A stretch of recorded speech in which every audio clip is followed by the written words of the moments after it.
നന്നായിട്ട് അടുപ്പിച്ച് നോക്കണം. എൻ്റെ പേര് ബീന മമ്പിള്ളി. ഞാൻ തൃശ്ശൂർ ജില്ലയിൽ കനകമല എന്ന പ്രദേശത്തു നിന്ന് വരുന്നു. ഞങ്ങളിപ്പോൾ സ്ഥിരതാമസമാക്കിയേക്കുന്നത് ഓസ്ട്രേലിയയിലാണ്. ഞാൻ ഇന്നിവിടെ വന്നിരിക്കുന്നത് എൻ്റെ ജീവിതത്തിൽ മാതാവ്, കൃപാസന മാതാവ് നൽകിയിരിക്കുന്ന അനുഗ്രഹങ്ങൾ നിങ്ങളോട് പങ്കുവയ്ക്കാൻ വേണ്ടിയിട്ടാണ്. ഞാൻ ആദ്യമായി ഉടമ്പടി എടുക്കുന്നത് ഒക്ടോബർ മാസത്തിലാണ്. അത് ഓൺലൈൻ ഉടമ്പടിയായിരുന്നു. അതിൻ്റെ കാരണം എൻ്റെ മകൾക്ക് വിട്ടുമാറാത്ത തലവേദനയായിരുന്നു. 5 വർഷമായിട്ട് അവൾക്ക് വിട്ടുമാറാത്ത തലവേദനയുണ്ട്. ഒരുപാട് ട്രീറ്റ്മെൻ്റ് ഒന്നും എടുത്തിട്ടും മാറണുണ്ടായിരുന്നില്ല. അപ്പോൾ അവൾ ഒരു ദിവസം അഡ്മിറ്റായി, ഇച്ചിരി കോംപ്ലിക്കേറ്റഡ് ആയി. അപ്പം ഞാൻ എൻ്റെ അനിയത്തിയോട് വിളിച്ചു പറഞ്ഞു, നീ എൻ്റെ അച്ചുവിന് വേണ്ടിയിട്ട് ഒരു ഉടമ്പടി എടുക്കണം എന്ന് വിളിച്ചു പറഞ്ഞു. ഞാൻ ഓസ്ട്രേലിയയിലാണ്, എനിക്ക് അതുകൊണ്ട് ഇവിടെ വന്ന് ഉടമ്പടി എടുക്കാൻ പറ്റില്ല.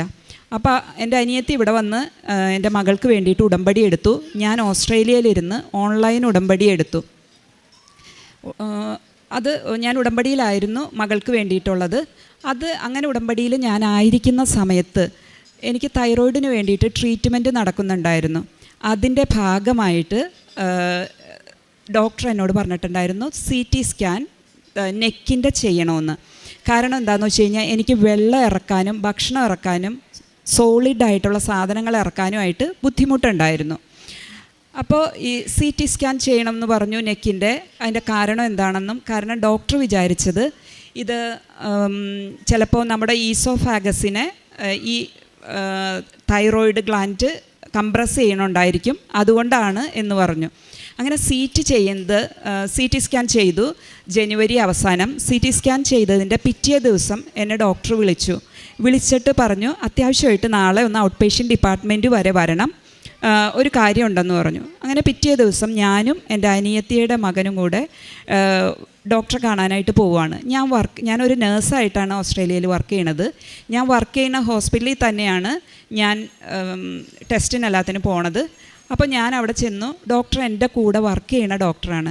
അപ്പോൾ ഡോക്ടർ ഞാൻ കണ്ടൊക്കെ കഴിഞ്ഞപ്പോൾ തന്നെ എനിക്ക് മനസ്സിലായി ആളുടെ മുഖം വല്ലാതെ ഇരിക്കുവാണ്. അപ്പോൾ ഡോക്ടർ ഞാൻ ചെന്ന് കഴിഞ്ഞപ്പോൾ തന്നെ ഭയങ്കര സങ്കടത്തോടു കൂടെയാണ് എന്നോട് പറയുവാണ്, ബീന, നിൻ്റെ തൈറോയിഡിന് പ്രത്യേകിച്ച് കുഴപ്പമൊന്നുമില്ല. തൈറോയിഡ് മൾട്ടി നോഡുലാർ ഗോയിറ്ററാണ്, പക്ഷേ അത് പ്രശ്നമില്ലാത്തതാണ്, അതേക്കുറിച്ച് പേടിക്കുകയൊന്നും വേണ്ട. പക്ഷേ നിൻ്റെ ലെഫ്റ്റ് സുപ്രാക്ലാവിക്കുലാർ റീജിയൻ എന്ന് വെച്ച് കഴിഞ്ഞാൽ നമ്മുടെ തോളലിൻ്റെ താഴെ ഒരു 26 മില്ലിമീറ്റർ വലിപ്പത്തിലുള്ള ഒരു ലിംഫ് നോഡ് എൻലാർജ് ചെയ്തിട്ടുണ്ട്. സാധാരണ ലിംഫ് നോഡെന്ന് വെച്ച് കഴിഞ്ഞാൽ വളരെ ചെറുതായിരിക്കും, ഒരു 1 മില്ലിമീറ്റർ അത്രയൊക്കെ ഉണ്ടാവുള്ളൂ.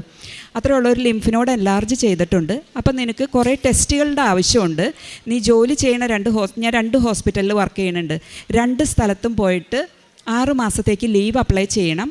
കാറ്റഗറി A ആയിട്ട് നിന്നെ കൺസിഡർ ചെയ്യുവാണ് എന്ന് പറഞ്ഞ്. ഓസ്ട്രേലിയയിൽ ഉള്ളൊരു പ്രത്യേകത, നമ്മുടെ രോഗത്തിൻ്റെ സീരിയസ്നെസ് അനുസരിച്ച് കാറ്റഗറി A, B, C എന്ന് അവർ കാറ്റഗറൈസ് ചെയ്യും നമ്മളെ. അപ്പോൾ കാറ്റഗറി A ആയിട്ട് എന്നെ കൺസിഡർ ചെയ്തെന്ന് കണ്ടപ്പോൾ തന്നെ എനിക്ക് മനസ്സിലായി എനിക്ക് ഇച്ചിരി സീരിയസ് ആണെന്നുള്ളത് മനസ്സിലായി.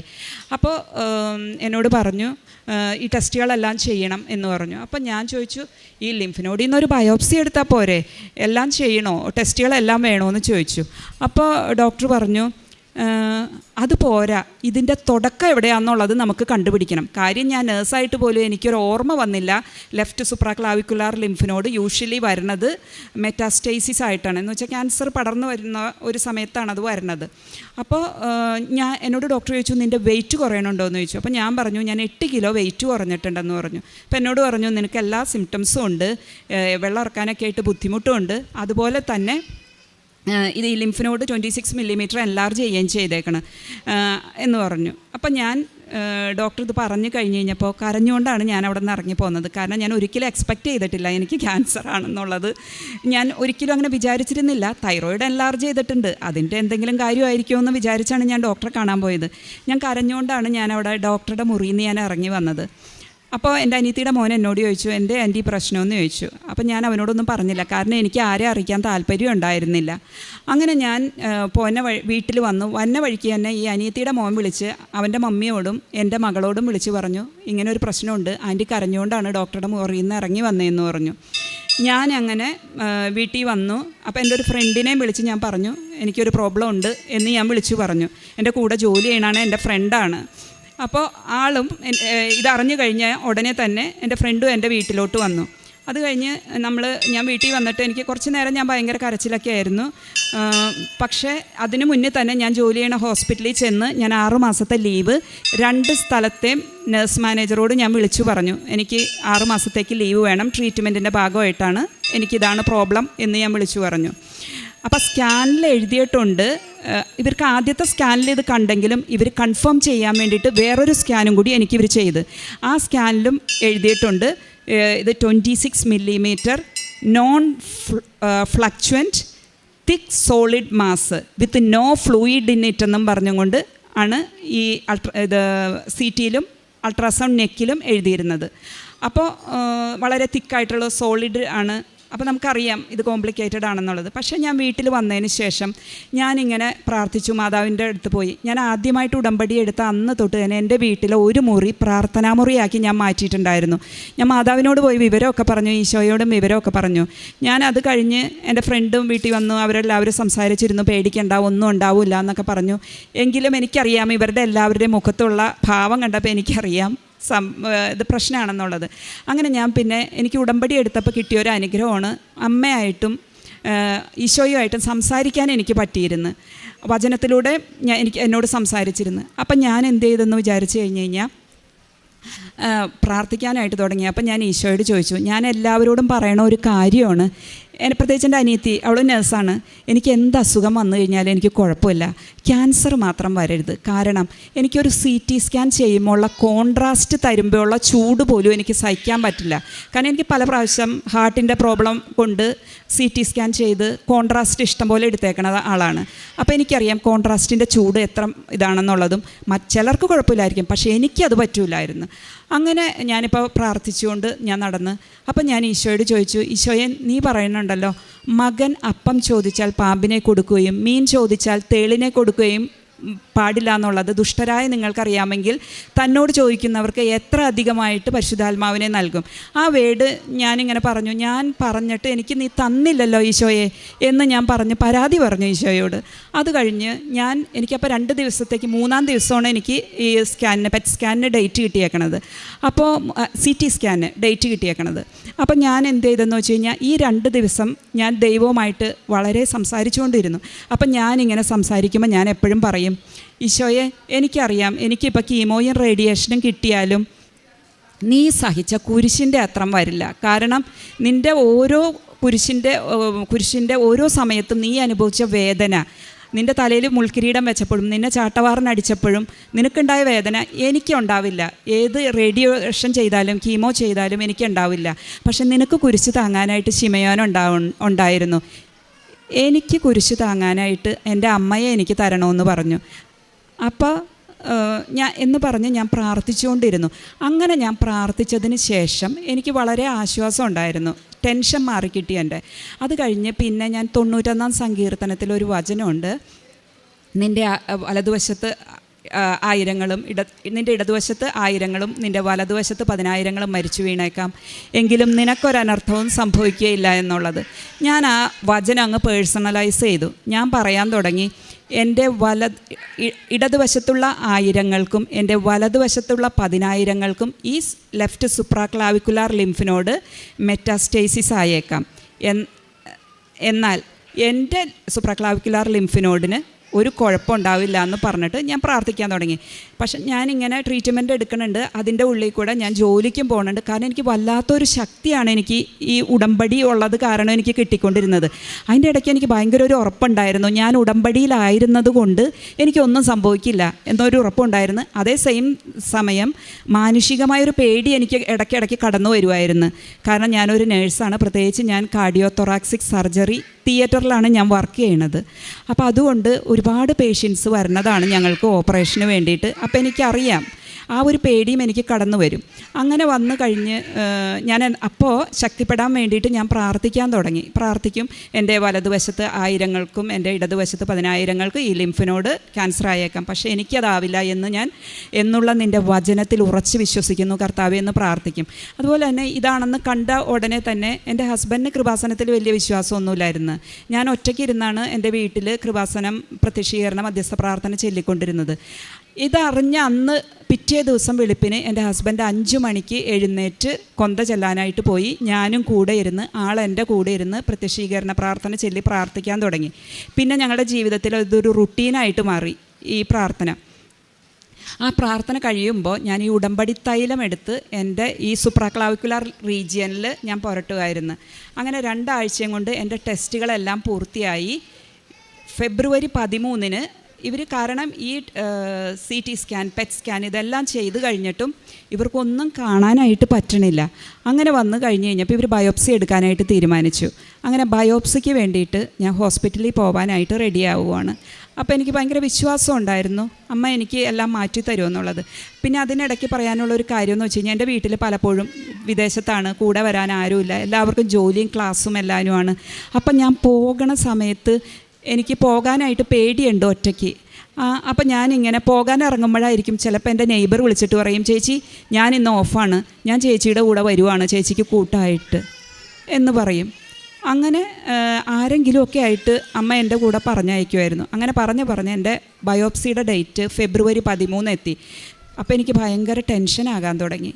ഞാൻ എന്നിട്ട് വീണ്ടും, എന്നാൽ എനിക്ക് വിശ്വാസമുണ്ട്, വിശ്വസിച്ച് ഞാൻ പ്രാർത്ഥിക്കുന്നുണ്ട്. അങ്ങനെ ഞാൻ എന്ത് ചെയ്തെന്ന് വെച്ച് കഴിഞ്ഞാൽ ഫെബ്രുവരി 13 കാലത്ത് ഞാൻ എഴുന്നേറ്റു. എൻ്റെ പ്രാർത്ഥനകളെല്ലാം കഴിഞ്ഞ് പോണ സമയത്ത് ഞാൻ എവിടെ പുറത്ത് പോയാലും 91 സങ്കീർത്തനം ചൊല്ലിയിട്ട് ഞാൻ പുറത്ത് പോകുകയുള്ളൂ.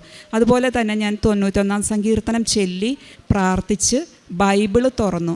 അപ്പം എനിക്ക് കിട്ടിയ വചനം ഡ്യൂട്രോണമി എന്നുള്ളത്, നിൻ്റെ ദൈവമായ കർത്താവ് നിൻ്റെ സംരക്ഷണത്തിനായി നിനക്ക് മുന്നേ പുറപ്പെട്ടിരിക്കുന്നു. അത് വായിച്ചപ്പോൾ എനിക്ക് മനസ്സിലായി, ഇന്ന് എന്തോ അത്ഭുതം നടക്കും എന്നുള്ളത് വിശ്വസിച്ചു. ഞാൻ ഹോസ്പിറ്റലിൽ ചെന്നു. അപ്പോൾ അന്ന് എൻ്റെ കൂടെ പോരാനായിട്ട് ആരുമില്ല, എൻ്റെ ഹസ്ബൻഡിന് ജോലിയുണ്ടെന്ന് പറഞ്ഞതാണ്. ഞാൻ പുറത്തിറങ്ങി കാർ എടുക്കാനായിട്ട് പോകുമ്പോൾ എൻ്റെ ഹസ്ബൻഡ് എന്നോട് പറഞ്ഞു, ഞാൻ ഇന്ന് ജോലിക്ക് പോകണില്ല, ഞാനും നിൻ്റെ കൂടെ വരുവാണെന്ന് പറഞ്ഞു. ഞങ്ങൾ 2 പേരും കൂടെ ഹോസ്പിറ്റലിൽ ചെന്ന് ഇതിനുള്ള ബയോപ്സിക്കുള്ള ഫോമെല്ലാം ഫില്ല് ചെയ്ത് കൊടുത്ത് ബയോപ്സിക്ക് വേണ്ടിയിട്ട് ഞാൻ കിടക്കുവാണ്. അപ്പോൾ ഡോക്ടർ എന്നോട് പറഞ്ഞു, നിൻ്റെ മാസ് ഭയങ്കര കട്ടിയുള്ള മാസാണ്, കട്ടിയുള്ള തിക്കായിട്ടുള്ള ടിഷ്യൂ ആണ്. ഒരു പക്ഷേ ഞങ്ങൾക്ക് സിറിഞ്ചും നീഡിലും വെച്ചിട്ട് അത് ഇന്ന് എടുക്കാൻ പറ്റിയെന്ന് വരില്ല. അങ്ങനെ വരുവാണെങ്കിൽ ചെറിയൊരു ഇൻസിഷൻ ഇട്ട് ഞങ്ങൾ അവിടെ നിന്ന് ടിഷ്യൂ എടുക്കുമെന്ന് പറഞ്ഞു. അപ്പം ഞാൻ ശരി എന്ന് പറഞ്ഞു. അങ്ങനെ ഇവരെനിക്ക് അവിടെ നിന്ന് ബയോപ്സി എടുക്കാൻ വേണ്ടിയിട്ട് ലോക്കൽ അനസ്തേഷ്യ തന്നു. ലോക്കൽ അനസ്തേഷ്യ തന്നും കൊണ്ട് അവർ ടിഷ്യൂ എടുക്കാൻ നോക്കിയപ്പോൾ എനിക്ക് സഹിക്കാൻ വയ്യാത്ത വേദന. അങ്ങനെ ഞാൻ എന്ത് ചെയ്തെന്ന് വിചാരിച്ച് കഴിഞ്ഞ് കഴിഞ്ഞാൽ ഡോക്ടറോട് പറഞ്ഞു, എനിക്ക് പറ്റണില്ല, ഭയങ്കര പെയിൻ എന്ന് പറഞ്ഞപ്പോൾ അവർ പ്രൊസീജിയർ സ്റ്റോപ്പ് ചെയ്തിട്ട് ഇവർ എനിക്ക് വീണ്ടും അനസ്തേഷ്യ തന്നു, അല്ല മരവിക്കാനുള്ള ഇഞ്ചക്ഷൻ തന്നു. അങ്ങനെ ഇഞ്ചക്ഷൻ തന്ന് ഞാനത് തരുന്നുകൊണ്ടിരിക്കുമ്പോൾ ഞാൻ 2 പ്രാവശ്യം മാതാവിനോട് പ്രാർത്ഥിച്ചു, അമ്മ എനിക്ക് പേടിയാവണം, അമ്മയുടെ മടിയിൽ എനിക്ക് തലവെച്ച് കിടക്കണം, എനിക്ക് പേടിയാവണം എന്ന് പറഞ്ഞു. എനിക്ക് ഇച്ചിരി പേടി കൂടുതലുള്ള കൂട്ടത്തിലാണ്. അങ്ങനെ ഞാൻ ഈ 2 പ്രാവശ്യം മാതാവിനോട് പറഞ്ഞത് മാത്രമേ എനിക്ക് ഓർമ്മയുള്ളൂ. ഞാൻ ഉറങ്ങിപ്പോയി. പിന്നെ എൻ്റെ പ്രൊസീജിയർ കഴിഞ്ഞ് എനിക്ക് മയങ്ങാനുള്ള ഇഞ്ചക്ഷൻ തന്നിട്ടില്ല കേട്ടോ, വെറും മരവിപ്പിക്കാൻ മാത്രമേ ഇഞ്ചക്ഷൻ തന്നിട്ടുള്ളൂ. ഞാൻ അവിടെ കിടന്ന് ആ ടേബിളിൽ കിടന്ന് ഞാൻ ഉറങ്ങുവാണ്. എൻ്റെ ഉറക്കത്തിൽ നിന്ന് എന്നെ വിളിച്ചെഴുന്നേൽപ്പിക്കുന്നത് ഡോക്ടറാണ്. ഡോക്ടർ വിളിച്ചെഴുന്നേൽപ്പിച്ചും കൊണ്ട് എന്നോട് പറഞ്ഞു, ഇനി അവിടെ ഒന്നുമില്ല കേട്ടോ, എല്ലാം പോയി എന്ന് പറഞ്ഞ്. അപ്പം ഞാനിങ്ങനെ കണ്ണു തുറിച്ച് ഡോക്ടർ നോക്കുവാണ്, ഇതെന്താ ഇങ്ങനെ പറയണേന്ന്. അപ്പം എന്നോട് പറഞ്ഞു, നമ്മൾ പ്രതീക്ഷിച്ച പോലെയല്ല, ഞങ്ങളത് കുത്തി സിറിഞ്ച് നീഡിലും വെച്ച് ബയോപ്സി എടുക്കാനായിട്ട് നോക്കിയപ്പോൾ അതിനകത്ത് നിന്ന് കിട്ടിയേക്കണത് വെറും വെള്ളമാണെന്ന് പറഞ്ഞുകൊണ്ട് എന്നെ സിറിഞ്ച് പൊക്കി ആൾ കാണിച്ചു തന്നു. എന്നിട്ട് പറഞ്ഞു, ഇനി അവിടെ ഒന്നുമില്ല, അവിടെ ഉള്ളതെല്ലാം ഞങ്ങളിങ്ങോട്ട് എടുത്തു. പിന്നെ നിൻ്റെ തൈറോയിഡും ഇപ്പോൾ കാണുന്നില്ല, കാരണം എനിക്ക് മൾട്ടി നോഡുലാർ ഗോയിറ്ററുള്ള ആളായിരുന്നു. എൻ്റെ കഴുത്തിൽ ശരിക്കും അറിയായിരുന്നു അത്. തൈറോയിഡും ഇല്ല എന്നുള്ളത് എന്നോട് ഡോക്ടർ പറഞ്ഞു. എനിക്ക് ഭയങ്കര വിശ്വാസമായി. അപ്പോൾ എൻ്റെ കയ്യിലൊരു പേപ്പറിൽ ഒരു പ്രാർത്ഥന ഉണ്ടായിരുന്നു. ആ പ്രാർത്ഥന ഞാൻ എൻ്റെ ഡോക്ടർക്ക്, അപ്പോൾ ഞാനത് കൊണ്ടുപോയത് എന്തും പറഞ്ഞുകൊണ്ടാണെന്നറിയാവോ, എൻ്റെ സ്കാൻ ചെയ്ത് കഴിയുമ്പോൾ ബയോപ്സി എടുത്ത് കഴിയുമ്പോൾ ബയോപ്സി എടുക്കാനായിട്ട് ആ മുഴ അവിടെ ഉണ്ടാവില്ല. ഇത് കഴിയുമ്പോൾ ഞാൻ എൻ്റെ ഡോക്ടറുടെ വിശ്വാസത്തിന് വേണ്ടിയിട്ട് ഈ പ്രാർത്ഥന ഞാൻ ഡോക്ടർക്ക് കൊടുക്കുമെന്നും പറഞ്ഞിട്ടാണ് ഈ പ്രാർത്ഥന ഒരു പേപ്പറിൽ പ്രിൻ്റ് ചെയ്ത് മടക്കി എൻ്റെ കയ്യിലുണ്ടായിരുന്നു. ഒരു ഇംഗ്ലീഷുകാരൻ ഡോക്ടറായിരുന്നു. എൻ്റെ ഇതെല്ലാം കഴിഞ്ഞ് ഡോക്ടർ എന്നോട് പറഞ്ഞു, ഇനി അവിടെ മുഴയില്ല എന്ന്, തൈറോയിഡും കാണാനില്ല എന്ന് പറഞ്ഞു. ഞാൻ ഈ പേപ്പർ മടക്കിയത് അങ്ങനെ തന്നെ ഡോക്ടറുടെ കയ്യിലോട്ട് കൊടുത്തിട്ട് ഞാൻ പറഞ്ഞു, നീ ഇത് വായിക്കണം, നിനക്കിത് നിൻ്റെ ലൈഫിൽ വെർത്താകും, നീ ഇത് വായിക്കണം എന്ന് പറഞ്ഞുകൊണ്ട് ഞാൻ ഈ പേപ്പർ കൊടുത്ത് ഞാൻ അവിടെ നിന്ന് ഇറങ്ങിപ്പോന്നു. എനിക്കറിയില്ല, എൻ്റെ ജീവിതത്തിൽ ഇത്രയും വലിയൊരു അനുഗ്രഹം തന്ന എൻ്റെ അമ്മയോടും എൻ്റെ ഈശോയോട് എനിക്ക് എങ്ങനെ നന്ദി പറയണം എന്നറിയില്ല. അതേ സമയത്ത് തന്നെ ഞാൻ ഈ ഉടമ്പടി തൈലം പുരട്ടി ഞാൻ ആ പ്രാർത്ഥിക്കുന്ന സമയത്ത് എന്നും എനിക്കൊരു പ്രത്യേക അനുഭവം മാതാവിൽ നിന്നുണ്ടാവുമായിരുന്നു. അതുപോലെ തന്നെ ഞാൻ ഉടമ്പടി ആക്ച്വലി ഞാൻ ആദ്യമായിട്ട് ഓൺലൈൻ ഉടമ്പടി എടുക്കുന്നതും എൻ്റെ അനിയത്തി തീർത്ഥാടന ഉടമ്പടി എടുക്കുന്നതും 5 വർഷമായ എൻ്റെ മകളുടെ വിട്ടുമാറാത്ത തലവേദനയാണ്. അപ്പോൾ ആ തലവേദനയ്ക്ക് വേണ്ടിയിട്ട് ഉടമ്പടി എടുത്തു. അവളുടെ ഈ ഒരു ദിവസം അവൾ പെട്ടെന്ന് തലവേദന കൂടി, അവൾക്ക് കണ്ണൊക്കെ കാണാനായിട്ട് വല്ലാത്തൊരു ലൈറ്റ് കണ്ണിലേക്ക് അടിക്കുന്ന പറ്റണില്ല എന്ന് പറഞ്ഞ് തീരെ വയ്യായിരുന്നു. അങ്ങനെ GPയുടെ അടുത്ത് കൊണ്ടു ചെന്ന് കഴിഞ്ഞപ്പോൾ അവിടെ ജനറൽ പ്രാക്ടീഷണറുടെ അടുത്തേക്കാണ് നമ്മൾ ആദ്യം പോണത്. കൊണ്ടു ചെന്ന് കഴിഞ്ഞ് കഴിഞ്ഞപ്പോഴത്തേക്കും ഡോക്ടർ പറഞ്ഞു 5 വർഷമായ തലവേദന, വെരി യങ്, സോ നിങ്ങൾ എമർജൻസി ഡിപ്പാർട്ട്മെൻറ്റിലേക്ക് കൊണ്ടുപോകണം എന്ന് പറഞ്ഞു. അവർ എമർജൻസി ഡിപ്പാർട്ട്മെൻറ്റിലേക്ക് ഞങ്ങൾ കൊണ്ടുപോയി. സ്കാനെല്ലാം കാര്യങ്ങളെല്ലാം കഴിഞ്ഞു. അത് കഴിഞ്ഞ് ഞങ്ങൾ അന്ന് വൈകുന്നേരം വീട്ടിലോട്ട് വിട്ടു. ഇവൾക്ക് ഒരുപാട് ട്രീറ്റ്മെൻറ്റ് എടുത്തായിരുന്നു ഇതിന് വേണ്ടിയിട്ട്, പക്ഷെ കുറവുണ്ടായിരുന്നില്ല. ഞാൻ അന്ന് ഈ ഹോസ്പിറ്റലിൽ നിന്ന് വന്ന് എൻ്റെ ഒരു ഫ്രണ്ടുണ്ട് ഡോളി എന്ന് പറയണത്. ഡോളി എനിക്ക് കുറച്ച് ഉടമ്പടി തൈലം പുള്ളിക്കാരിയുടെ കയ്യിലിരുന്നത് കൊച്ചിൻ്റെ നെറ്റി പുരട്ടാനായിട്ട് തന്നു. അങ്ങനെ ഞാൻ ഈ എല്ലാ ദിവസവും പ്രത്യക്ഷീകരണ പ്രാർത്ഥന ചൊല്ലി ഈ ഉടമ്പടി തൈലം നെറ്റിയിൽ ഇടണുണ്ടായിരുന്നു. അതിനുശേഷം ഒക്ടോബറിന് ശേഷം എൻ്റെ മകൾക്ക് തലവേദന ഉണ്ടായിട്ടില്ല. അവൾ മിടുക്കിയായിട്ട് ന്യൂസിലാൻഡിൽ പോയി പഠിക്കുവാണ്. അതുപോലെ തന്നെ ഞാൻ എൻ്റെ ഹസ്ബൻഡിന് വിസയ്ക്ക് അപ്ലൈ ചെയ്തിട്ടുണ്ടായിരുന്നു. അത് ന്യൂസിലാൻഡ് സിറ്റിസൻ്റെ പാർട്ട്നേഴ്സ് വിസയാണ്. അപ്പം ഞാൻ ഈ വിസ കിട്ടാൻ വേണ്ടിയിട്ട് ഒരു വിസയ്ക്ക് അപ്ലൈ ചെയ്യാൻ വേണ്ടിയിട്ട് 3 മാസമായിട്ട് ഞാൻ അതിൻ്റെ ഡോക്യുമെൻറ്റ്സ് എല്ലാം ഓർഗനൈസ് ചെയ്യുമായിരുന്നു. അപ്പോൾ ന്യൂസിലാൻഡ് പോലീസ് ക്ലിയറൻസ് വേണം, ഓസ്ട്രേലിയൻ പോലീസ് ക്ലിയറൻസ് വേണം, അതുപോലെ തന്നെ ഇന്ത്യൻ പോലീസ് ക്ലിയറൻസ് വേണം. ഈ ഇന്ത്യൻ പോലീസ് ക്ലിയറൻസാണ് നമുക്ക് കിട്ടാനായിട്ട് ഏറ്റവും ബുദ്ധിമുട്ടുള്ളത്. മറ്റേതെല്ലാവരും എനിക്ക് വെറും 2 ദിവസം കൊണ്ട് കിട്ടി. ഇന്ത്യൻ പോലീസ് ക്ലിയറൻസ് 2.5 മാസം കൊണ്ടാണ് കിട്ടിയത്. എൻ്റെ ഹസ്ബൻഡിൻ്റെ വിസ എക്സ്പയറി ആവണത് എന്നാന്ന് വെച്ച് കഴിഞ്ഞാൽ മാർച്ച് 23-നാണ്.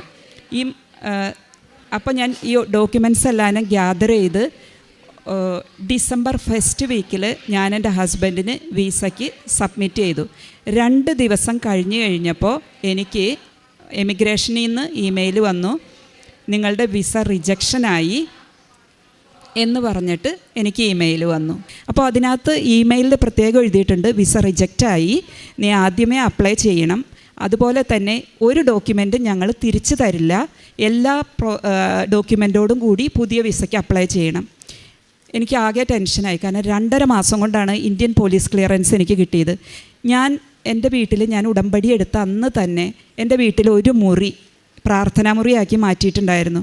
ഞാൻ അവിടെ ചെന്ന് അമ്മയുടെ മുന്നിൽ ഞാനങ്ങ് പൊട്ടിക്കരഞ്ഞു, അമ്മ ഞാൻ ഒത്തിരി കഷ്ടപ്പെട്ടിട്ടാണ് ഈ ഡോക്യുമെൻറ്റ്സ് എല്ലാവരും ഞാൻ തയ്യാറാക്കിയത്, ഇനി ഇതും കൂടി കേൾക്കാനായിട്ട് എനിക്ക് പറ്റണില്ല, അമ്മ എൻ്റെ കഷ്ടപ്പാട് കാണണില്ലേ എന്ന് പറഞ്ഞ് ഞാൻ അവിടെ ഇരുന്ന് പൊട്ടിക്കരഞ്ഞ്. പക്ഷേ അത് കഴിഞ്ഞ് പ്രാർത്ഥന കഴിഞ്ഞ് എഴുന്നേറ്റ് കഴിഞ്ഞപ്പോൾ എന്നോട് പറയുന്നുണ്ട് അവർക്കോട് കോൺടാക്റ്റ് ചെയ്യാൻ. പക്ഷേ എൻ്റെ ഇമെയിലിൽ അവർ പ്രത്യേകം പറഞ്ഞിട്ടുണ്ട്, do not contact immigration for any reason regarding this application. അങ്ങനെ പറഞ്ഞൊരിക്കെ ഓസ്ട്രേലിയൻ ഇമിഗ്രേഷനോട് എനിക്ക് ഒരിക്കലും കോൺടാക്റ്റ് ചെയ്യാൻ പറ്റില്ല.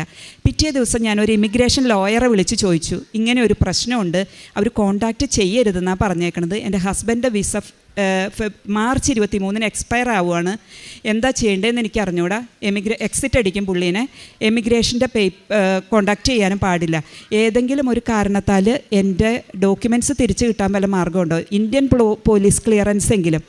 എന്നോട് ഇമിഗ്രേഷൻ ലോയർ പറഞ്ഞു, ഒരു കാരണവശാലും അവർ തിരിച്ചു തരില്ല, അവർ കോൺടാക്റ്റ് ചെയ്യണ്ട എന്ന് പറഞ്ഞിട്ടുണ്ടെങ്കിൽ ചെയ്യാതിരിക്കുന്നതാണ് നല്ലത്, അവർ റിപ്ലൈ ചെയ്യില്ല. പക്ഷേ ഞാൻ വീട്ടിൽ തിരിച്ചു വന്നപ്പോഴത്തേക്കും എൻ്റെ മനസ്സിലിരുന്ന് ഇങ്ങനെ ശക്തമായിട്ട് പറയുകയാണ്, നീ ഇമിഗ്രേഷനെ കോൺടാക്റ്റ് ചെയ്യ് എന്ന് പറയുന്നുണ്ട്. പക്ഷേ എനിക്ക് പേടി, ചെയ്യരുതെന്ന് പറഞ്ഞ് ചെയ്യാൻ. പക്ഷേ രണ്ടും കൽപ്പിച്ച് ഞാനങ്ങ് അവർക്കൊരു ഇമെയിൽ അയച്ചു. ഞാൻ ഒത്തിരി കഷ്ടപ്പെട്ടിട്ടാണ് ഈ documents, especially Indian police clearance സംഘടിപ്പിച്ചത്. 23-ന് എൻ്റെ ഹസ്ബൻഡിന് വിസ എക്സ്പയർ ആവുകയാണ് എന്നും പറഞ്ഞ് ഞാൻ അവരെ അറിയിച്ചു. എനിക്ക് റിപ്ലൈ ഒന്നും വന്നില്ല 2-3 ദിവസത്തേക്ക്. 3-ാം ദിവസം ഞാൻ എൻ്റെ പ്രെയർ കഴിഞ്ഞ് നോക്കുമ്പോൾ എൻ്റെ കയ്യിൽ ഒരു കുഞ്ഞ് കാശ് രൂപം കൃപാസന മാതാവിൻ്റെ ഉണ്ട്. ഞാൻ അതൊരു ചരടയിൽ കെട്ടി ഞാൻ എൻ്റെ കുരിശയിൽ തൂക്കിയിട്ടേക്കാണ്.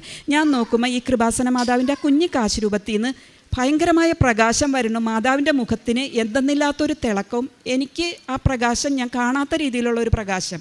അപ്പോൾ എനിക്ക് തോന്നി എൻ്റെ വീട്ടിൽ എന്തോ അത്ഭുതം നടന്നിട്ടുണ്ട്, അല്ലെങ്കിൽ എനിക്ക് എന്തോ ഉള്ള ഒരു അറിയിപ്പാണ് മാതാവിൻ്റെ കയ്യിൽ നിന്ന്. ഞാനത് കഴിഞ്ഞ് അവിടെ നിന്ന് പ്രാർത്ഥനയും കഴിഞ്ഞ് ഞാൻ എഴുന്നേറ്റ് പോയി. അത് കഴിഞ്ഞ് ഞാൻ കിടക്കാൻ നേരത്ത് സാധാരണയായിട്ട് എൻ്റെ ഇമെയിൽ നോക്കാറുണ്ട്. ഞാൻ ഇമെയിൽ നോക്കി കഴിഞ്ഞ് കഴിഞ്ഞപ്പോൾ എമിഗ്രേഷനിൽ നിന്നുള്ള ഒരു ഇമെയിലാണ്, നിൻ്റെ പോലീസ് ക്ലിയറൻസ് എല്ലാവരും ഞങ്ങൾ വീണ്ടും യൂസ് ചെയ്തോളാം, പക്ഷേ ആപ്ലിക്കേഷൻ പുതിയത് സബ്മിറ്റ് ചെയ്യണമെന്നും പറഞ്ഞ്. എനിക്ക് ആപ്ലിക്കേഷൻ സബ്മിറ്റ് ചെയ്യാനായിട്ട് 2 ദിവസമേ വേണ്ടി വന്നുള്ളൂ. ഞാൻ 3 മാസം കൊണ്ട് പ്രിപ്പയർ ചെയ്ത ആപ്ലിക്കേഷൻ ഞാൻ 2 ദിവസം കൊണ്ട് പ്രിപ്പയർ ചെയ്ത് ഞാൻ അയച്ചു. അയക്കിനേക്ക് മുന്നായിട്ട് ഞാൻ ഒരു കാര്യം ചെയ്തു. എൻ്റെ കയ്യിൽ കൃപാസനത്തിൽ ഉപ്പുണ്ടായിരുന്നു. ആ ഉപ്പ് വിശ്വാസ പ്രമാണം ചൊല്ലി ഞാൻ ആ കവറിലേക്ക് ഒരു നുള്ളി ഉപ്പ് ഇട്ട് കവർ സീൽ ചെയ്ത് ഞാൻ എമിഗ്രേഷൻ അയച്ചു. ഞാൻ അയക്കുന്നത് ഒരു ഡിസംബർ 15-ാം തീയതിയാണ്. അപ്പോൾ ഡിസംബർ 23-ന് ഇമിഗ്രേഷൻ അടയ്ക്കും. അപ്പോൾ ഡിസംബർ 27-ാം തീയതി ഞാൻ രാത്രി പ്രാർത്ഥന കഴിഞ്ഞ് നോക്കുമ്പോൾ അന്ന് കണ്ട അതേ ഒരു കാശുരൂപത്തിൻ്റെ നിന്നുള്ള ലൈറ്റ് വരണത് ഞാൻ കണ്ടു. അപ്പം എനിക്ക് മനസ്സിലായി വീണ്ടും എന്തോ നടന്നിട്ടുണ്ട്. പക്ഷേ അപ്പോഴും എനിക്ക് ഇമെയിൽ തുറന്നു നോക്കാൻ തോന്നണില്ല. ഞാൻ അങ്ങനെ എന്ത് ചെയ്തെന്ന് വെച്ച് കഴിഞ്ഞാൽ ഇതുപോലെ തന്നെ ഞാൻ കുറച്ച് കഴിഞ്ഞ് കഴിഞ്ഞപ്പോൾ എൻ്റെ ഇമെയിൽ റെഗുലറായിട്ട് ഞാൻ ചെക്ക് ചെയ്യും, വർക്കിൽ നിന്നുള്ള എന്തെങ്കിലും ഇമെയിൽ വന്നിട്ടുണ്ടോ എന്ന് അറിയാനായിട്ട്.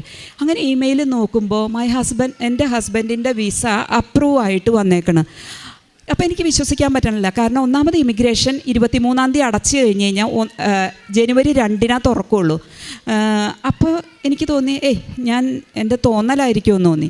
ഞാൻ വേഗം എൻ്റെ മകൾ അവിടെ അടുത്തുണ്ട്, അവളെ വിളിച്ചുകൊണ്ട് ഞാൻ പറഞ്ഞു, മോനെ ഇത് എന്താണ് എഴുതിയേക്കണേന്നൊന്ന് വായിച്ചു നോക്കാൻ പറഞ്ഞു. അപ്പോൾ എൻ്റെ മോൾ എന്നോട് പറഞ്ഞു, മമ്മി പപ്പയുടെ വിസ അപ്രൂവ് ആയെന്ന് പറഞ്ഞു. അപ്പോൾ എനിക്ക് ഒട്ടും വിശ്വസിക്കാൻ പറ്റണില്ല. കാരണം എന്താണെന്ന് വെച്ച് കഴിഞ്ഞ് കഴിഞ്ഞാൽ ഒരു വിസിറ്റിംഗ് വിസയ്ക്ക് അപ്ലൈ ചെയ്താൽ പോലും മെഡിക്കൽ വേണം. എൻ്റെ ഹസ്ബൻഡിനാണെന്നുണ്ടെങ്കിൽ ടൈപ്പ് 2 ഡയബറ്റീസ് ആണ്, കൊളസ്ട്രോൾ ഉണ്ട്. ടൈപ്പ് 2 ഡയബറ്റീസുകാർക്കും ഒക്കെ ഇച്ചിരി ബുദ്ധിമുട്ടാണ് അവിടെ വിസയുടെ കാര്യത്തിന്. കാരണം അവർക്ക് ഫ്യൂച്ചറിൽ കോംപ്ലിക്കേഷൻസ് ഉണ്ടാകും. അപ്പോൾ ഇതൊക്കെ ഉണ്ട്. അപ്പം ഞങ്ങൾ കുറേ ദിവസമായിട്ട് ഒരു 3-4 മാസമായിട്ട് അതിൻ്റെ പ്രിപ്പറേഷനിലാണ്. പുള്ളിക്ക് ഫുഡൊക്കെ കുറച്ച് കൊടുത്ത് അങ്ങനെ അതിന് വേണ്ടിയിട്ട് മെഡിക്കലിന് വേണ്ടിയിട്ടുള്ളൊരു പ്രിപ്പറേഷനും കൂടി ഉണ്ടായിരുന്നു. അപ്പോൾ ഈ 10 ദിവസവും പോലും എടുക്കാതെ വിസ കിട്ടിയേക്കണ്, മെഡിക്കൽ കഴിഞ്ഞിട്ടില്ല.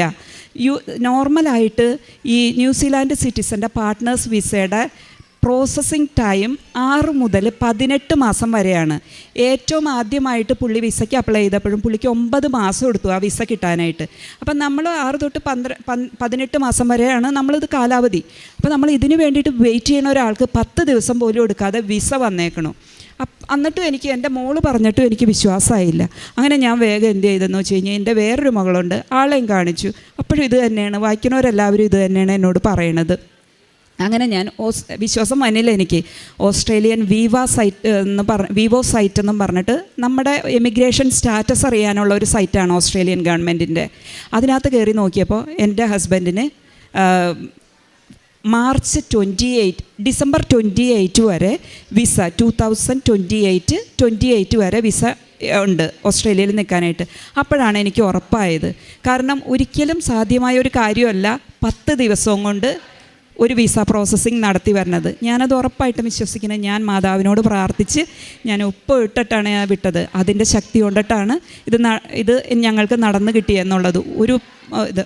അതുപോലെ തന്നെ വേറൊരു സംഭവം നടന്നത്, ഞങ്ങൾ ഈ ഉടമ്പടിയിലായിരിക്കുന്ന സമയത്ത് എൻ്റെ മോള് ന്യൂസിലാൻഡിലാണ്. അപ്പോൾ അവളുടെ ബാഗും അതിനകത്ത് ഒരുപാട് സാധനങ്ങൾ, കാറിൻ്റെ കീയ്, അവളുടെ എല്ലാ സാധനങ്ങളും അടങ്ങിയ ഒരു ബാഗാണ് കള്ളൻ കൊണ്ടുപോയി. അപ്പോൾ അവളുടെ ജീവിതം മൊത്തം അതിനകത്താണ്. അപ്പോൾ അങ്ങനെ വന്നു കഴിഞ്ഞപ്പോൾ ഈ ബാഗ് നഷ്ടപ്പെട്ട് എൻ്റെ മോള് കരഞ്ഞുകൊണ്ട് എന്നെ വിളിച്ചുകൊണ്ട് പറഞ്ഞു, മമ്മി എൻ്റെ എല്ലാം പോയി, എൻ്റെ ബാഗ് പോയി, കള്ളൻ കയറി, ഞാൻ വീട്ടിലുള്ള സമയത്താണ് അത് എടുത്തുകൊണ്ട് പോണത് എന്ന് പറഞ്ഞു. അപ്പോൾ ഞാൻ ചോദിച്ചു, മോള് പോലീസിൽ അറിയിച്ചോ എന്ന് ചോദിച്ചു. പറഞ്ഞു, പോലീസിൽ അറിയിച്ചു, പോലീസ് ഇപ്പോൾ വരുമെന്ന് പറഞ്ഞു. അങ്ങനെ ഞാൻ അവളോട് പറഞ്ഞു, സംസാരിച്ചുകൊണ്ടിരിക്കരെ പറഞ്ഞു, പോലീസ് വീട്ടിൽ വന്നു മമ്മി, ഞാൻ പിന്നെ വിളിക്കാമെന്ന് പറഞ്ഞു. ഞാൻ വേഗം എൻ്റെ പ്രാർത്ഥനാ മുറിയിലേക്ക് ഓടിപ്പോയിട്ട് ഞാൻ മാതാവിനോട് പറഞ്ഞു, മാതാവേ, അവൾ ന്യൂസിലാൻഡിലേക്ക് പോയപ്പോൾ നിന്നെ ഏൽപ്പിച്ചിട്ടാണ് ഞാൻ എൻ്റെ മോളെ വിട്ടത്. ഞാൻ നിൻ്റെ സംരക്ഷണം അവൾക്ക് ഉണ്ടാകുമെന്ന് കരുതിയിട്ടാണ് ഞാൻ വിട്ടത്. എൻ്റെ മോളുടെ എല്ലാം പോയില്ലേ, ഇനി അവൾക്ക് എന്താ ചെയ്യുക? ഞാൻ മാതാവേ, എനിക്ക് അവളുടെ ബാഗ് തിരിച്ചു കൊടുക്കണം എന്ന് പറഞ്ഞുകൊണ്ട് ഞാനൊരു വിശ്വാസ പ്രമാണവും ഒരു എത്രയും തേള മാതാവും പരിശുദ്ധരാജ്ഞിയും ചൊല്ലി ഞാൻ അമ്മയോട് പറഞ്ഞു, അമ്മേ, അരമണിക്കൂറിനുള്ളിൽ എനിക്ക് എൻ്റെ മോളുടെ ഫോൺ കോൾ വരണം, അവളുടെ സാധനം തിരിച്ച് കിട്ടി എന്നുള്ളത്. അപ്പോൾ സാധാരണ രീതിയിലെന്ന് വെച്ച് കഴിഞ്ഞ് കഴിഞ്ഞാൽ എൻ്റെ ഫോണിലേക്ക് എപ്പോഴെങ്കിലും ആരെങ്കിലും വിളിച്ചുകൊണ്ടിരിക്കും. ഈ അരമണിക്കൂർ സമയത്തേക്ക് ഒരു ഫോൺ കോൾ പോലും എൻ്റെ ഫോണിലേക്ക് വന്നില്ല. കറക്റ്റ് അരമണിക്കൂർ കഴിഞ്ഞപ്പോൾ എൻ്റെ മകൾ എന്നെ വിളിച്ചിട്ട് പറയുകയാണ്, മമ്മി എൻ്റെ ബാഗ്, കളവ് പോയ ബാഗ് ആരോ കൊണ്ടുപോയി പോലീസ് സ്റ്റേഷനിൽ ഏൽപ്പിച്ചു, എനിക്ക് എൻ്റെ എല്ലാ സാധനങ്ങളും തിരിച്ച് കിട്ടി, അതിൽ നിന്നൊന്നും പോയിട്ടില്ല എന്ന് പറഞ്ഞ് എൻ്റെ മോൾ എന്നെ വിളിച്ചു പറഞ്ഞു. ഞാൻ മാതാവിനോട് ചോദിച്ച അരമണിക്കൂർ സമയത്തിനുള്ളിൽ എൻ്റെ ബാഗ് മാതാവ് ആരുടെയോ കൈവശം എങ്ങനെയോ പോലീസ് സ്റ്റേഷനിൽ എത്തിച്ച് എല്ലാ സാധനങ്ങളും എൻ്റെ മകൾക്ക് തിരിച്ചു കിട്ടി. അതുപോലെ തന്നെ ഉടമ്പടി എടുത്തിട്ട് ഞങ്ങളുടെ കുടുംബത്തിൽ ദൈവാനുഗ്രഹത്തിൻ്റെ വലിയ പെരുമഴ തന്നെയാണ് ഞങ്ങളുടെ കുടുംബത്തിൽ നടന്നുകൊണ്ടിരിക്കുന്നത്. ഒരു കാര്യം ഞാൻ ആവശ്യപ്പെട്ട് കഴിഞ്ഞ് കഴിഞ്ഞാൽ വിത്തിൻ 2 ഡേയ്സിൽ എനിക്ക് മാതാവ് തരുന്നുണ്ട്. അതുപോലെ ഞാൻ ഉടമ്പടിയിൽ ഞാൻ വാഗ്ദാനം ചെയ്തിരുന്ന കാര്യങ്ങൾ എല്ലാം തന്നെ എത്ര ബുദ്ധിമുട്ടിയിട്ടാണേലും, ഞാൻ ജോലിക്ക് പോകുന്നുണ്ട് എന്നാലും ഒരിക്കലും ഞാൻ മുടക്കം വരുത്താതെ എല്ലാ കാര്യങ്ങളും ഉപവാസവും എല്ലാം ചെയ്യും. അതുപോലെ തന്നെ എൻ്റെ ഈ ടെസ്റ്റും ട്രീറ്റ്മെൻറ്റും എല്ലാം കഴിഞ്ഞതിന് ശേഷം 8 കിലോ വെയിറ്റ് കുറഞ്ഞ ഞാൻ വീണ്ടും ഇപ്പോൾ വെയിറ്റ് കൂടി വന്ന് 54 കിലോയിലേക്ക് ഞാൻ മാറി. ഇതെല്ലാം ചെയ്ത് എൻ്റെ കുടുംബത്തിന് ഇത്രയും വലിയ അനുഗ്രഹങ്ങൾ തന്ന അമ്മയ്ക്കും തിരുക്കുമാരനും 1000 നന്ദി. ബീന മാമ്പള്ളി, ഓസ്ട്രേലിയയിൽ നിന്ന് വന്ന ഈ സഹോദരി പറഞ്ഞ സാക്ഷ്യമാണ് നമ്മളിപ്പോൾ കേട്ടത്. ഈ സഹോദരി പറഞ്ഞ സാക്ഷ്യം എന്ന് പറയുന്നത്, ആദ്യമായി പറഞ്ഞത് തൻ്റെ തൈറോയിഡ് ചെക്ക് ചെയ്യുന്നതിന് വേണ്ടിയിട്ട്, അതായത് അതൊന്ന് തൈറോയിഡിൻ്റെ രോഗം ഒന്ന് പരിശോധിക്കുന്ന ഡോക്ടറെ കാണുന്നതിന് വേണ്ടിയിട്ട് പോയതാണ്. അവിടെ ചെന്ന് കഴിഞ്ഞ് അവിടെ പരിശോധിച്ചപ്പോൾ അവരുടെ ലെഫ്റ്റ് തോളിന് താഴെ ഒരു ലിംബ് നോയിഡ് 26 mm വലിപ്പത്തിൽ കാണുവാൻ സാധിച്ചു. ഇതെന്ന് പറയുന്നത് സാധാരണഗതിയിൽ ഇടത് തോളിൽ ഇങ്ങനെ ഒരു ലിംനോയിഡ് കാണുക എന്ന് പറഞ്ഞാൽ ഡോക്ടർമാരെ സംബന്ധിച്ചിടത്തോളം അവർക്കറിയാം ഇതൊന്നെങ്കിൽ ഒരു ക്യാൻസർ ആയിരിക്കാം, അല്ലെങ്കിൽ ഇത് TBയുടെ സിംറ്റം ആയിരിക്കാം, അല്ലെങ്കിൽ ഇത് 4th സ്റ്റേജ് ക്യാൻസറൊക്കെ ആയിക്കഴിയുമ്പം ഇതേപോലെയുള്ള ലിംനോയിഡ് സ്പ്രെഡ് ചെയ്യാറുണ്ട്, ഇങ്ങനെ കാണാറുണ്ട്. അപ്പം അതുകൊണ്ടെന്ന് പറയുന്നത് ഡോക്ടറിന് അല്പം വിഷമമായി. കാര്യം എന്ന് പറഞ്ഞാൽ ഈ സഹോദരിയെ ഇവർ മെഡിക്കൽ ഫീൽഡിൽ നേഴ്സായിട്ട് ഓപ്പറേഷൻ തിയേറ്ററിൽ തന്നെ വർക്ക് ചെയ്യുന്നതാണ്. അപ്പം അങ്ങനെ ഇരിക്കുകയാണ്. ഉടനെ ഇവരുടെ പറഞ്ഞ് വിഷമിക്കേണ്ട, നമുക്ക് ഫർദർ ചെക്കപ്പൊക്കെ ചെയ്യണം. ഈ സഹോദരിയെ വിഷമിപ്പിക്കാതെ പറയുകയാണ്. തുടർന്ന് ഇതെന്ന് ക്യാൻസറിൻ്റെ ടിഷ്യൂ പോലെയാണെന്നും അതിൻ്റെ തുടക്കം എവിടെ നിന്നാണെന്നുള്ളത് നമുക്ക് കണ്ടുപിടിക്കണം. അതിന് വേണ്ടിയിട്ടുള്ള പരിശോധനകളാണ് പിന്നെ നടക്കുന്നത്. ഈ അസുഖം മൂലം ഉണ്ടാകുന്നതെന്ന് പറയുന്നത് ഇവർക്ക് ഭക്ഷണമൊന്നും ഇറക്കാൻ പറ്റില്ല, അത് അത്ര കണ്ട് വേദനയാണ്. അതുപോലെ തന്നെ ഭാരം വളരെയേറെ അങ്ങ് കുറയും. അപ്പോൾ ഇതൊക്കെയെന്ന് പറയുന്നത് ഈ ക്യാൻസറിൻ്റെ ഉള്ളതിൻ്റെ ലക്ഷണമായിട്ടാണ് ഡോക്ടർ ഇത് മനസ്സിലാക്കുന്നത്. തുടർന്ന് പലവിധ ചെക്കപ്പുകൾ നടത്തുന്നതിന് വേണ്ടി, അതായത് CT scan, MRI, PET scan, endoscopy, പിന്നെ വേരിയം മീൽസ് തുടങ്ങിയിട്ടുള്ള പല ടെസ്റ്റുകളും ചെയ്യാനായിട്ട് തീരുമാനിച്ചു. അപ്പോൾ ഈ സമയത്താണ് ഇവർ ഓൺലൈൻ ഉടമ്പടി എടുത്തിട്ടുണ്ടായിരുന്നു. എന്നാൽ ഇവർക്ക് വേണ്ടിയിട്ട് ഇവരുടെ അനിയത്തി നേരത്തെ തന്നെ ഇവിടെ വന്ന് തീർത്ഥാടന ഉടമ്പടി എടുത്തിട്ടുണ്ട്. അങ്ങനെ ഇവർക്ക് ഉടമ്പടി തൈലം ഇവരുടെ കൈവശം ഉണ്ട്, കുറച്ച് കിട്ടിയതാണ്. അപ്പം ഇവർ ഈ ടെസ്റ്റുകൾക്കൊക്കെ പോകുന്നതിന് മുമ്പ് പ്രത്യക്ഷീകരണ പ്രാർത്ഥനയും ജപമാലയും അതുപോലെ തന്നെയൊക്കെ ചൊല്ലി ഈ ലിംനോയിഡ്സിൽ അവിടെ ഈ പറഞ്ഞ സ്ഥലത്തൊക്കെ ഉടമ്പടി തൈലം വിശ്വാസ പ്രമാണം ചൊല്ലി കുരിശ് വരച്ച് അവരിടുമായിരുന്നു. ഇങ്ങനെ ആയിക്കഴിഞ്ഞപ്പോഴാണ് ഒടുവിൽ ഉടമ്പടി ബയോപ്സി എടുക്കാനായിട്ട് തീരുമാനിച്ച്. കാര്യം എന്ന് പറഞ്ഞാൽ ഈ ലിംനോയിഡിൽ ഇത് ഒരു ടിഷ്യൂ ആണ്. അത് ടിഷ്യൂ എന്ന് പറഞ്ഞാൽ കട്ടിയായിട്ടുള്ള ഇതാണ്. ഇത് ലിക്വിഡ് ഒരു ഇതല്ല, വെള്ളം പോലെയുള്ള അവസ്ഥ അല്ല, ഇതൊരു കട്ടിയുള്ള ടിഷ്യൂ ആണ് എന്നുള്ളതാണ്. അപ്പോൾ ഇത് ക്യാൻസർ തന്നെയാണെന്നാണ് അവർ ഉറപ്പിക്കുന്നത്. പക്ഷേ അതിനുള്ള പരിശോധനകളാണ് നടന്നുകൊണ്ടിരിക്കുന്നത്. അതിന് ഈ സഹോദരിയെ ബയോപ്സിക്കായിട്ട് ഇത് ബയോപ്സി ചെയ്ത് നോക്കുന്നതിന് വേണ്ടിയിട്ട്, അപ്പം ഡോക്ടർ പറയുന്നുണ്ട് ഇത് നല്ല കട്ടിയായിരിക്കും നിങ്ങളുടെ ഈ ടിഷ്യൂ. അങ്ങനെ ബയോപ്സിക്ക് വേണ്ടിയിട്ട് ആ സ്ഥലം മാത്രം മരവിപ്പിക്കുന്നതിനുള്ള ഇത് കൊടുക്കുകയാണ്, മരുന്ന് കൊടുക്കുകയാണ്. അപ്പോൾ ഈ സമയത്ത് സഹോദരി അങ്ങ് ഉറങ്ങിപ്പോവുകയാണ്, അവിടെ കിടന്ന് ഉറങ്ങിപ്പോവുകയാണ്. ഡോക്ടർ തട്ടി വിളിക്കുന്നു. ഇതൊക്കെ കഴിഞ്ഞിട്ട് തട്ടി വിളിച്ചിട്ട് പറയുകയാണ്, നിങ്ങൾക്ക് വിഷമിക്കേണ്ട, ഒരു കുഴപ്പവും നിങ്ങൾക്കില്ല. ഈ ടിഷ്യൂ എന്ന് പറയുന്നത് അത് വെള്ളമായിരുന്നു. അത് വെള്ളം പോലെ ആയി എന്ന് പറഞ്ഞാൽ ഇത്രയും ഇത് പരിശോധനയിലൊക്കെ എന്ന് പറഞ്ഞാൽ കട്ടിയുള്ള ടിഷ്യൂ ആയിരുന്നത് വെള്ളം പോലെയാണ്. അതെന്ന് പറയുന്നത് അത് ഞങ്ങളത് സിറിഞ്ച് വെച്ച് വലിച്ചെടുത്ത് മാറ്റി. നിങ്ങൾക്ക് ഒരു കുഴപ്പമില്ല, നിങ്ങൾ പേടിക്കേണ്ടത്. നോക്കണേ, എവിടെയാണ് ഈ അത്ഭുതം നടന്നത്? ഇവിടെ എന്ന് പറയുന്നത് അവർക്ക് കിട്ടിയ ഉടമ്പടി തൈലം അത് വെച്ച് കുരിശിട്ട് അവർ എല്ലാ ദിവസവും പ്രാർത്ഥിക്കുന്നുണ്ടായിരുന്നു. ടെസ്റ്റുകൾ മുറയ്ക്ക് നടക്കുന്നുണ്ട്, എങ്കിലും പ്രാർത്ഥിക്കുന്നുണ്ടായിരുന്നു. പ്രത്യക്ഷീകരണ പ്രാർത്ഥന ചൊല്ലുന്നത്. അത് കഴിഞ്ഞിട്ട് ഈ പ്രാർത്ഥന, വിശ്വാസത്തോടെയുള്ള ഈ പ്രാർത്ഥനയാണ് അവരെ ഇത്ര കണ്ട അത്ഭുതത്തിലേക്ക് മാറ്റിയത്. പിന്നീടെന്ന് പറയുന്നത് ഇവരുടെ വെയിറ്റ് കൂടുന്നു, തൊണ്ടയിലുള്ള ഭക്ഷണം ഇറക്കുമ്പോഴുള്ള വേദനയില്ല. അതുപോലെ തന്നെ മുൻപുണ്ടായിരുന്ന തൈറോയിഡ് അവിടെ അത് എലാർജ് ചെയ്തിരുന്നു. അതെന്ന് പറയുന്നത് കാണാനേ ഇല്ല. ഈ ടിഷ്യൂ എന്ന് പറയുന്നത് 26 mm വലിപ്പത്തിൽ ആയിരുന്ന ഈ ലിംഫ്നോയിഡ് ഉണ്ടായിരുന്നു, അതെല്ലാം മാറിപ്പോയി. നോക്കണേ, എത്ര വലിയ അത്ഭുതമാണ്. ഉടമ്പടി അതിൽ ഇവർ ഓൺലൈൻ ഉടമ്പടിയാണ് എടുത്തതെങ്കിലും സഹോദരി ഇവർക്ക് വേണ്ടി ഉടമ്പടി എടുത്ത് ഉടമ്പടിയിലുള്ള നേർച്ച വസ്തുക്കൾ ഇവർക്ക് അയച്ചു കൊടുത്ത് ആ ഉടമ്പടി തൈലം അവർ വിശ്വാസപൂർവ്വം ഉപയോഗിച്ചിരുന്നു. അതാണ് വിശ്വാസത്തോടെയുള്ള പ്രാർത്ഥന. രോഗികളെ സൗഖ്യപ്പെടുത്തുകയും കർത്താവ് അവരെ എഴുന്നേൽപ്പിക്കുകയും ചെയ്യുമെന്നാണ് പറയുന്നത്. അത് ഈ മകളിലെ നടന്ന സംഭവമാണ്. അതുപോലെ തന്നെ അവർ പറഞ്ഞൊരു വചനമുണ്ടായിരുന്നു, ജോഷുവ 1:9. ജോഷുവ 1:9 എന്ന് പറയുന്ന വചനം എന്ന് പറയുന്നത്, കർത്താവ് അരുളി ചെയ്യുന്നു, നീ ശക്തനും ധീരനുമായിരിക്കണമെന്ന് ഞാൻ നിന്നോട് കൽപ്പിച്ചിട്ടില്ലയോ? നീ ഭയപ്പെടുകയോ പരിഭ്രമിക്കുകയോ വേണ്ട. നീ പോകുന്നിടത്തെല്ലാം ഞാൻ നിന്നോട് കൂടെ ഉണ്ടായിരിക്കുക. ദൈവം തന്നെ കൂടെ വന്ന്. ഇവിടെ എന്ന് പറയുന്നത് ഉടമ്പടി ഓൺലൈൻ എടുത്തപ്പോൾ തന്നെ എന്ന് പറയുന്നത് അമ്മ മാതാവ് ഇവരുടെ കൂടെ സഞ്ചരിക്കുകയായിരുന്നു. അങ്ങനെ ഇവരുടെ വലിയ രോഗങ്ങൾ, ഈ രോഗം എന്ന് പറയുന്നത് അവിടുന്ന് എടുത്തു മാറ്റുകയാണ്. എഫേസുസിൻ്റെ 2-ാം അധ്യായം 8-ാം തിരുവചനത്തിൽ പറയുന്നത്, വിശ്വാസം വഴി കൃപയാലാണ് നിങ്ങൾ രക്ഷിക്കപ്പെട്ടത്, അത് നിങ്ങൾ നേടിയെടുത്തതല്ല, ദൈവത്തിൻ്റെ ദാനമാണ്. വലിയ അത്ഭുതമാണ് നടക്കുന്നത്. രണ്ടാമത് പറഞ്ഞ ഒരു സാക്ഷ്യം എന്ന് പറയുന്നത്, ഇവരുടെ ഹസ്ബൻഡിൻ്റെ എന്ന് പറയുന്നത് ഈ വിസയ്ക്ക് വേണ്ടിയിട്ട് അപ്ലൈ ചെയ്തിരുന്നു. അവിടെ ഓസ്ട്രേലിയയിൽ ഇതിന് ആപ്ലിക്കേഷൻ കൊടുത്തു കഴിഞ്ഞാൽ 6 മാസം തൊട്ട് 18 മാസം വരെ എടുക്കും. ഒത്തിരിയേറെ തടസ്സങ്ങൾ അവിടെ അത് കിട്ടാനായിട്ട് വലിയ പാട്. അപ്പോഴാണ് ഈ സഹോദരിയും ഭർത്താവും കൂടി ഒന്നിച്ചിരുന്ന് പ്രാർത്ഥിക്കുകയാണ്. അപ്പം കാര്യം എന്ന് പറയുന്നത്, കിട്ടാൻ തടസ്സം എന്ന് പറയുന്നത്, അവിടെ ഒരു വിസിറ്റിംഗ് വിസയ്ക്ക് പോലും മെഡിക്കൽ ചെക്കപ്പ് ഉണ്ട്. ഈ സഹോദരനെ ഭർത്താവിനാണെങ്കിലോ ഇല്ലാത്ത രോഗങ്ങളില്ല, അത് ഇതും ഷുഗറും പ്രഷറും കൊളസ്ട്രോളും പല രോഗങ്ങളാണ്. അപ്പോൾ ഇതൊക്കെ കിട്ടാനായിട്ട് വലിയ പാടാണ്. പക്ഷേ ഇവിടെ ഇവർ പ്രാർത്ഥിച്ചു കഴിഞ്ഞപ്പോൾ, ഓൺലൈൻ ഉടമ്പടി എടുക്കുകയും അത് ഈ വിഷയം വെച്ച് പ്രാർത്ഥിച്ചു കഴിഞ്ഞപ്പോഴെന്ന് പറയുന്നത് അവിടെ വലിയ അത്ഭുതം നടക്കുകയാണ്. അതിന് തൊട്ട് മുമ്പ് തന്നെ ഇവർക്കൊരു അമ്മയുടെ സാന്നിധ്യം അനുഭവപ്പെടുന്നുണ്ട്. അതായത് ഇവിടുന്ന് കൊടുത്ത അമ്മ മാതാവിൻ്റെ ചെറിയ കാശ് രൂപം, അതും വല്ലാതെ സാധാരണഗതിയിലല്ല, വല്ലാതെ അങ്ങ് പ്രഭയോടുകൂടി മിന്നുന്നു, അത് പ്രകാശിക്കുന്നത് ഇവർ കാണുകയാണ്. അപ്പോൾ ഇതെന്ന് പറയുന്നത് അമ്മ മാതാവിൻ്റെ സാന്നിധ്യമാണ്.